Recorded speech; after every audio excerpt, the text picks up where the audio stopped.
UTech. Press right-click on the desktop, then go to Personalize.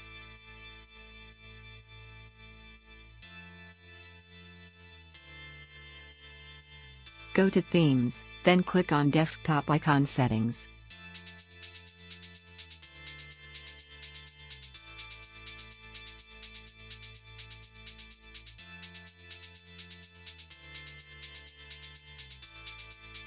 Mark the icons you want to show up on the desktop, then press Apply.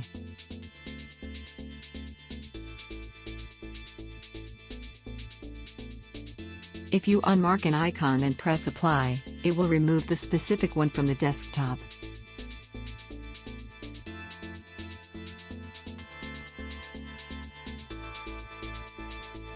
Thanks for watching.